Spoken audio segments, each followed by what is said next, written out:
Hello everyone, and welcome to this tutorial about a whole new way to paint wet and wet for me, and also from the very experienced artist I learned it from, which is Lisa Wang, who is married to Joseph Zbukvic. And I had a whole adventure for a week in Charleston while Zbukvic had a show in Charleston, and I organized a workshop with his wife, Lisa Wang, who she has probably painted, if there's 3 favorite cat paintings of all time of mine, one of hers is one of mine. And I just idolize her. And it was the thrill of a lifetime to learn directly from her and also to be a part of the festivities surrounding Joseph's show.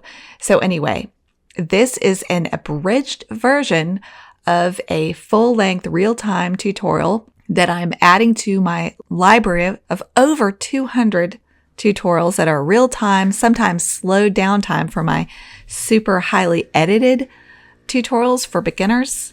I have a couple different kinds of tutorials on my online school. I have demonstrations, which this footage, because it's 2 hours long, is more like a demonstration where you just get to watch over my shoulder and learn a lot. I mean, you learn all these secrets, but it's not like my tutorials, what I call my tutorials, where I even slow down some of the footage to fully explain things for my super beginners or for people who the techniques are new to them. I will talk more about all that at the end and my free online communities. I hope you come and join my art adventures with me. But without further ado, let's take a look at this new way to paint wet and wet. All right, so I'm using Saunders Waterford paper. I got the front and back of this paper wet in the bathtub, and then I brought it out to my studio and I massaged more water into it with a super wide brush to get it evenly wet on the front and the back of the paper. And then I stuck it to a piece of corrugated plastic, like what they use in for yard signs. And then I'm using paint almost directly from the tube here. I'm using, the paint does matter. I'm using paint specifically that is easy to lift, non-staining paint, Van Dyke Brown, burnt sienna. Here I go in with some Winsor Green Gold. Here I go in with some Daniel Smith Permanent Green Light. And here I go in with Cobalt. These are all colors that lift easily, because this is key to this technique. And then I mixed a purple with the best red that I know of for lifting and non-staining properties, which is M-gram Naphthol red. I put a little bit of that M-gram Naphthol red on the nose and I let it bloom out. And one of the key parts to this technique is putting a bunch of paint down, and then, as you see here especially, lifting it back out while it's wet. And here I go in with that Van Dyke Brown, a new color to me. I learned about it from Lisa, and it really makes these spectacular, super dark background against super white fur edges. And then I just continue to build up the colors, and then I use, this is a flat synthetic brush. This is by Meaden, which I'm very impressed with their brushes, and I'm starting to lift out some of the fur details, some of the smaller details. So with this technique, you don't really need to worry about things blooming out too much, because you just go back in and lift out what you need to lift out. Like, for example, I repeat like a mantra to my students in my online videos. I talk about how values do all the hard work. Color steals the glory. So, for example, in my eyes, I'm going to lift out the bottom third of the eye to make it lighter, because the values do the hard work of making the eyes look magical. The top third is dark. The middle third is medium value. The bottom third is light. And you get a lot of these light values by lifting out. And I'm painting in as much of the eyeliner and small details while my paper is still wet. So with this technique, your paper stays wet a lot longer than with other techniques. And so you do a lot of painting in, but then you do a lot of lifting back out for soft details. That is perfect for cats, but it would also be perfect for a soft, dreamy landscape. In my opinion, I painted a portrait of my son. That was my first painting with this technique of my son in a lion Halloween costume. And also, I'm going to add a little bit of Rachel technique to this painting by using a magic eraser to lift back out what I hate. So stay tuned for that. That's coming in this footage. And so another thing, I used these greens in the eyes. Notice I used the same exact greens in the background to tie this painting all together. And then I'm just doing a lot of lifting during this stage. The other thing I will say about painting like this is that after your painting completely dries, you can erase after it's dry too. Like here, now the painting is dry, and I erased out part of the background using a ruler to get it straight edged, and I erased out the entire foreground because I hated it. So very often I erase large areas of my painting that I either hate or I want to soften or I want to lighten, and I just didn't like the foreground in this painting. So I used a magic eraser after everything is completely dry and you use good paper and you use non-staining paint. You get your magic eraser wet and you can erase a lot. It's really cool, y'all. You can completely redo a whole painting.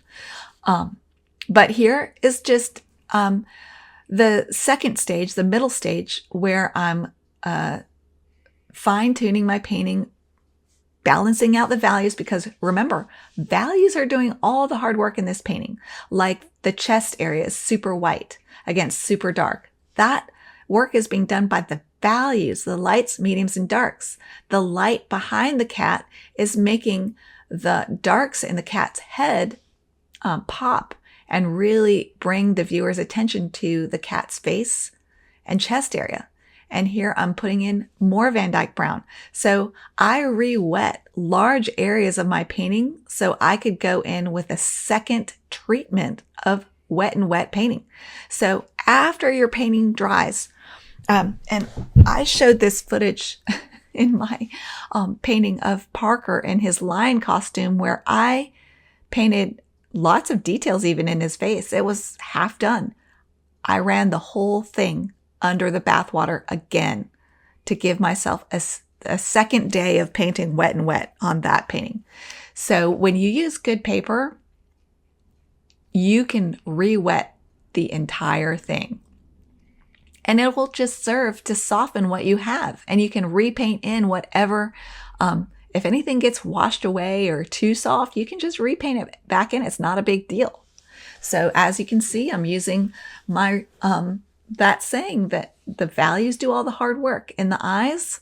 And I have a whole free video of my eye painting tricks. So I'll leave it at that it's all about the values in the entire painting and in the eyes that make them magical. Okay, so be sure to watch that free video. I will link free videos and links to my online communities in a pinned comment below. So just look in my comment section for a pinned comment about other videos you might enjoy about painting cats. I have a whole playlist about painting cats.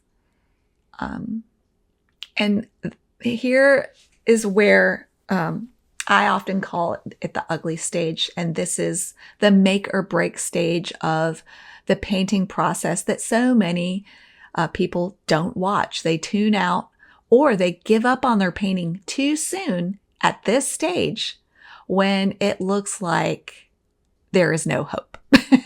But you just have to push through and continue to add the smaller details, balance out the values in relation to each other in the painting, and make it all work together. So you see me using a stiff scrubber a lot in this stage.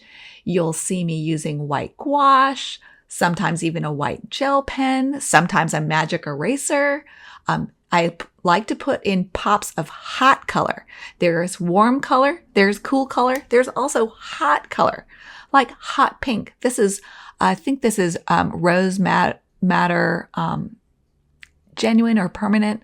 It's a hot pink color. Holbein Opera is one of my favorites too, but I put pops of hot pink over many of the areas, and look how it makes the colors start vibrating, y'all, to put in some of these glazes of purple, of pink, and the greens and the oranges also vibrate. I talk about all that, all the color theory that's making this painting vibrate with the colors more in depth in the real-time start to finish tutorial.